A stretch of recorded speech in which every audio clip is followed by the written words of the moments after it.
अस्सलाम वालेकुम, मैं हूं उस्मान सरवर और मैं काफ़ी अरसे से प्रॉपर्टी से रिलेटेड हूं और लाहौर के अंदर जो वेल नोन सोसाइटीज़ हैं उनको मैं डील करता हूं। प्रॉपर्टीज़ के हालात आजकल हम इनके बारे में कुछ नहीं कह सकते क्योंकि ये अनसर्टन सी हैं। लेकिन जनवरी में जो गवर्नमेंट की पॉलिसीज़ थी, उनकी जो अनाउंसमेंट थी टैक्सेस के बारे में, वो अभी तक इम्प्लीमेंट नहीं हुई। अगर वो हो जाएँ तो होप्स हो के बहुत बेहतर हो सकता है।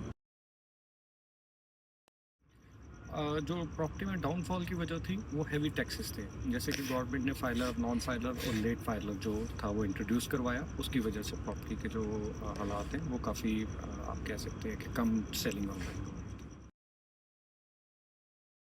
जब आप कहते हैं कि हालात ख़राब हुए तो उस वक्त ऑफ कोर्स रेजिडेंशियल प्रॉपर्टीज़ जो हैं वो ज़्यादा अफेक्ट हुई थी, लेकिन हम ये नहीं कह सकते कि कमर्शियल नहीं, कमर्शियल पे भी इफेक्ट काफ़ी ज़्यादा आया था।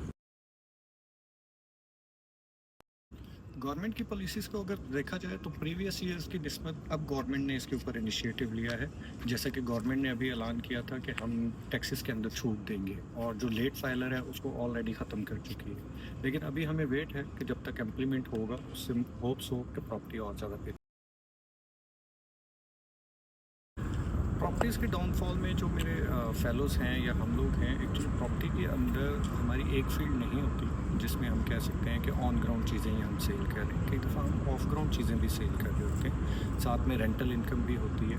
अगर हम वहाँ पे नहीं हैं तो हम कंस्ट्रक्शन के काम से भी मुंसलिक होते हैं। तो हमारा कोई ना कोई प्रोजेक्ट जैसे है वो बन रहा होता है, वो सेल आउट हो रहा होता है, या हमारी रेंटल इनकम जो है वो जनरेट हो रही होती है, या जिसको हम आप लोग भी इसको वेल नाउन जैसे फाइल्स कहते हैं, तो फाइल्स को हम सेल कर रहे होते हैं क्योंकि फाइल्स के ऊपर अभी तक कोई टैक्स नहीं है, तो जिससे हमें रिबेट भी मिल रहा होता है और हम उसको चला रहे होते हैं।